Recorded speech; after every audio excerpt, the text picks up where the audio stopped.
সারা দেশের সাথে রাজ্য যথাযোগ্য মর্যাদার সাথে উদযাপিত হলো অসামরিক প্রতিরক্ষা এবং গৃহরক্ষী বাহিনী দিবস। সরকারিভাবে আরক্ষা প্রশাসনের উদ্যোগে রাজ্যে কেন্দ্রীয়ভাবে মূল অনুষ্ঠানটি হয় অরুন্ধিতনগর পুলিশ গ্রাউন্ডে। সেখানে আয়োজিত অনুষ্ঠানে প্রধান অতিথি হিসেবে উপস্থিত থেকে আরক্ষা প্রশাসনের কর্মীদের দেওয়া অভিবাদন গ্রহণ করে কুচকাওয়াজ পরিদর্শন করেন রাজ্যের শিল্প বাণিজ্য মন্ত্রী শান্তনা চাকমা। 6 ডিসেম্বর জাতীয় অসামরিক প্রতিরক্ষা এবং গৃহরক্ষী বাহিনী দিবস। 1962 সালে দেশ গঠিত হয়েছিল এই দুটি বাহিনী, যারা আইনশৃঙ্খলা রক্ষা ও প্রাকৃতিক বিপর্যয় মোকাবেলায় নিরলস সেবা দিয়ে চলেছে। এবছর 62তম অসামরিক প্রতিরক্ষা এবং গৃহরক্ষী বাহিনী দিবস। সারা দেশের সাথে রাজ্য নানা কর্মসূচির মধ্য দিয়ে শুক্রবার উদযাপিত হয় দিবসটি। তবে সরকারিভাবে আরক্ষা প্রশাসনের উদ্যোগে রাজ্যে কেন্দ্রীয়ভাবে মূল অনুষ্ঠানটি হয় আগরতলা এডিনগরস্থিত মনোরঞ্জন দেববর্মা স্মৃতি পুলিশ প্যারেড গ্রাউন্ডে। সেখানে আয়োজিত অনুষ্ঠানে প্রধান অতিথি হিসেবে উপস্থিত ছিলেন রাজ্য সরকারি শিল্প বাণিজ্য দপ্তরের মন্ত্রী শান্তনা চাকমা। এছাড়াও ছিলেন বিধায়িকা অন্তরা দেব সরকার সহ পুলিশ এবং অসামরিক প্রতিরক্ষা ও গৃহরক্ষী বাহিনীর উচ্চপদস্থ আধিকারিকরা। অনুষ্ঠানে বাহিনী জওয়ানদের দেওয়া অভিবাদন গ্রহণ করে কুচকাওয়াজ পরিদর্শন করেন মন্ত্রী শ্রীমতী চাকমা। পরে বিশেষ কাজে দক্ষতা অর্জনকারী বাহিনী জওয়ানদের হাতে তিনি তুলে দেন পুরস্কার। একই সাথে গোটা অনুষ্ঠানে অংশগ্রহণকারী দুর্যোগ মোকাবেলায় শপথ বাক্য পাঠ করান মন্ত্রী। অনুষ্ঠানে বক্তব্য রাখতে গিয়ে মন্ত্রী শ্রীমতী চাকমা বলেন, শান্তির জন্য, ঐক্যের জন্য ছোট বড় ভেদাভেদ ভুলে সবাইকে এগিয়ে যেতে হবে।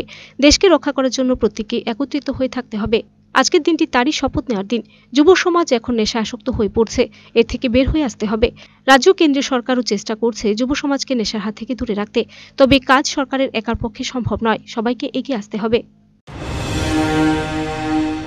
আমাদের ছোট বড় সেই ভেদাভেদকে ভুলে গিয়ে আমরা মানুষ, আমাদেরকে এগিয়ে যেতে হবে।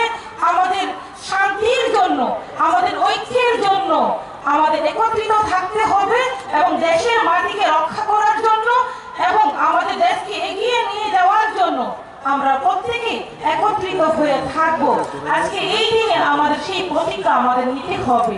তার পাশাপাশি আমি বলতে চাইবো, যারা দূর দূরান্ত থেকে আপনারা শুনছেন এবং আপনারা যারা এখানে রয়েছেন, যারা শুনতে পাচ্ছে না, ওনাদেরকে বার্তা দিতে হবে যে বিশেষ করে যুব সমাজকে। অনেক সময় দেখা যায়, আমরা বিগত দিনে আমরা দেখেছি, শুনেছি যে আমরা শুনেছিলাম যে নেশা আগ্রস্ত হয়েছে অনেক যুবক। তো সেই ক্ষেত্রে আমাদের বর্তমান সরকার, আমাদের কেন্দ্র সরকার এবং রাজ্য সরকার চেষ্টা করছে সেটাকে কিভাবে মুক্ত করা যায়, আমাদের কিভাবে প্রতিটি ব্যক্তি, প্রতিটি পরিবারকে নেশা মুক্ত করা যায়, সেই দিকে আমাদের একত্রিত হয়ে কাজ করতে হবে। কেননা আমরা একত্রিত হয়ে কাজ করলে, কেননা যুব সমাজ যদি এগিয়ে আসে তাহলে সেটা সম্ভব হবে। কেননা আমি বলতে চাই বারবার যে আমাদের যে বিভিন্ন এনজিও, ক্লাব, সোসাইটি, বিভিন্ন সোসাইটি যারা কাজ করেন এবং যুব সমাজ যারা রয়েছেন, আপনাদের ভূমিকা অত্যন্ত অপরিসীম। তার জন্য আমি এই আজকের এই দিনের শুভ দিনের মধ্যে আমি আপনাদের বার্তা দিতে চাই, আমরা প্রত্যেকে একত্রিত হয়ে কাজ করব এবং আগামী দিনে আমাদের রাজ্যকে আরো এগিয়ে নিয়ে যাব। একদিকে আমাদের নিরাপত্তা সুরক্ষিত থাকবে, অন্যদিকে আমাদের শান্তি থাকবে। আর পাশাপাশি আমরা অলরাউন্ডার হয়ে আমাদের ত্রিপুরা রাজ্যকে আমরা একটা উন্নত রাজ্য হিসেবে আমরা তৈরি করতে পারবো। তো সর্বোপরি আমি এটুকুই বলতে চাই। Bureau report, search India channel.